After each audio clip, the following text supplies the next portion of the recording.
going on, guys? Welcome back to Rabbit's Used Cars.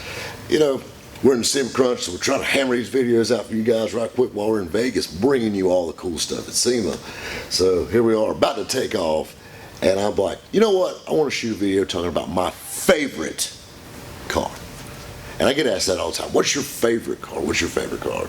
And it's hard to pick out a favorite. I've had hundreds of cars. I've had hundreds of cars come through this shop that I've bought, sold, or kept, or restored, or built, or whatnot. But when you think about my favorite car, it's got to be this one right here, my 1965 Malibu SS. We call it the Boo thing. It's kind of a funny story. It's kind of like that whole Richard Gere, Julia Roberts, Pretty Woman thing. I bought the car as a flip.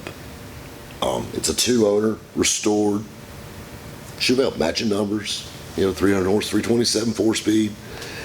Just a cool little car. I bought it as a flip, and I lowered it and put a set of mags on it, and I'm like, I'll drive for a little while and I'll sell it. 7 years later, I still own it. I've had people try to buy it, and I'll throw a crazy price on it, but usually just scare people off. But why do I like this car so much? There's nothing about it. It's not perfect. It's probably the least expensive car I own. Hell, I got a $70,000 truck sitting above my head right now.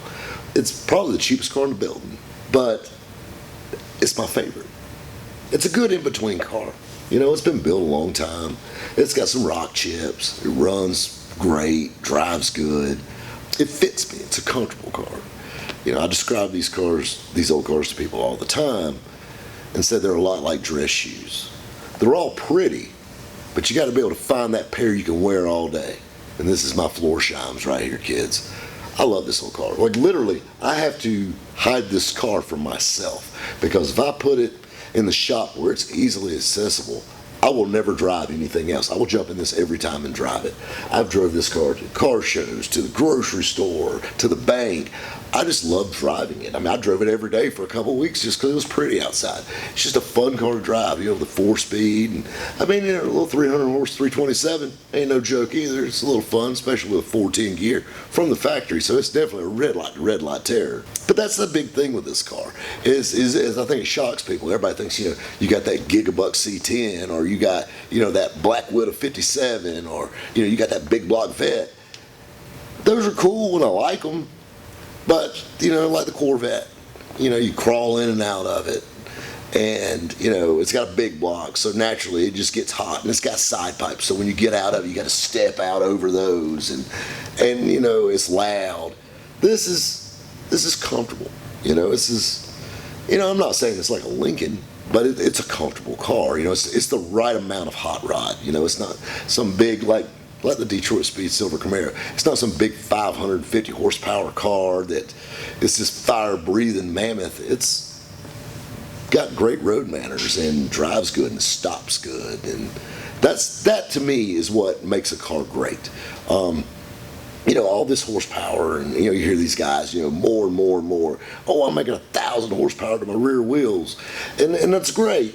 But when you start driving it, that can get old pretty quick. And then some people love it, to each their own. But this is a fun car. I've had a lot of fun experiences with this car. I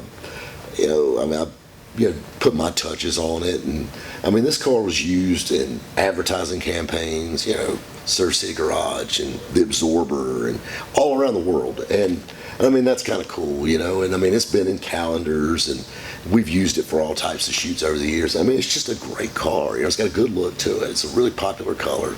A little history on it's kind of cool, especially for anybody in the Southeast. This car was actually built in Atlanta, Georgia, at the Chevrolet plant, February 14th, 1965, and sold new at Nally Chevrolet in Atlanta, Georgia. So this car, and I bought it out of Atlanta, so this car lived in Atlanta, Georgia its entire life. It's only had 2 owners, the original owner and the guy I purchased it from. It was a father-son project. They built it. They got it done. The son grew up. The car sat all the time. Dad decided to sell it. Here comes Rabbit. It's a great car. And it was so funny. Like, I really thought this was going to be a flip. It's just a great little car, be a good flip. And it just kind of grew on me. I've never been the biggest Malibu SS fan or anything like that. I've had big block Chevelles.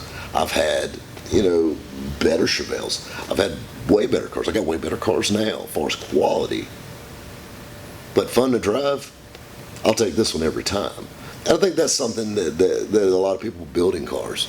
And I'll give you an example of that. It's like my 32 Ford Roadster, which I was actually sold just before I bought this. I built a gorgeous 32 Ford Roadster, and a 32 Ford Roadster is probably one of the most iconic hot rods of all time. You know, fenderless, high boy style, black, had the salt flat polished wheels on it.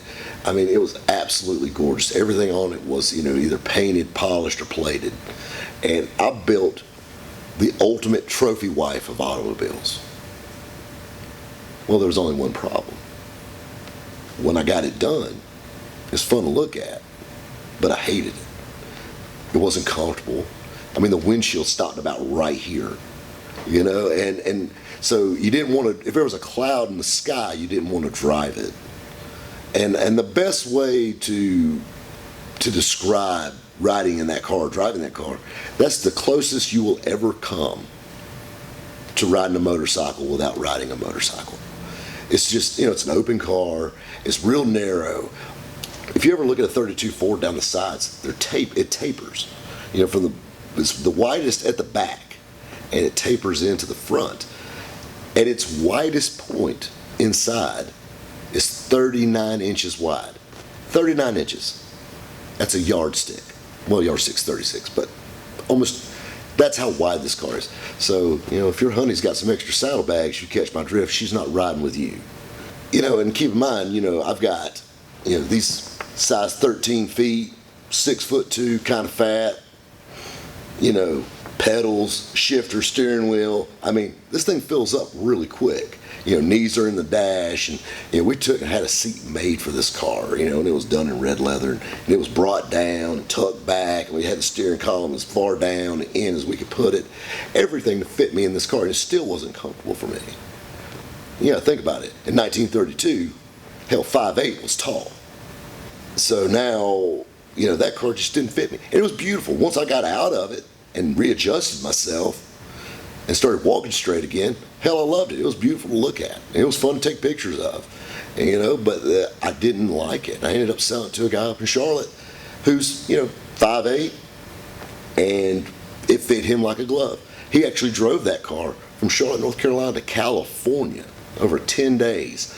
I mean, I would rather spend 10 days in jail than drive that 32 Ford to California in 10 days. But he loves it. That's what they do. They actually do it every year.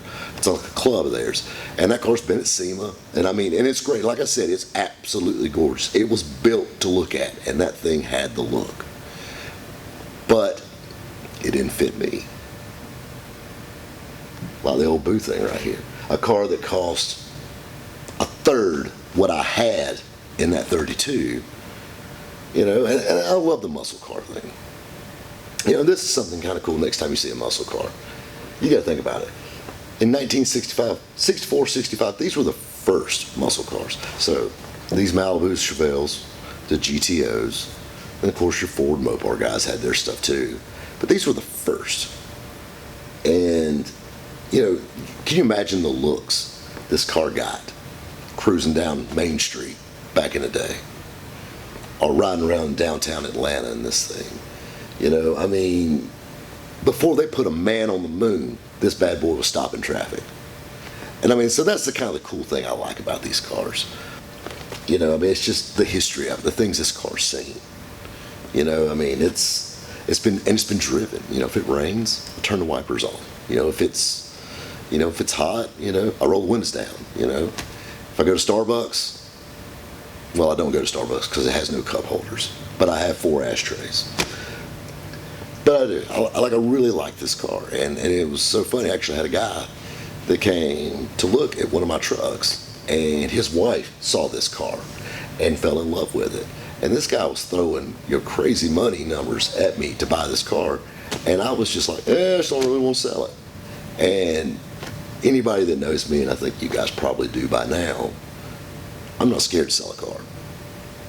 But I'm scared I'll never find one I like as good as this one. I've had other 65 Malibus since. I like them.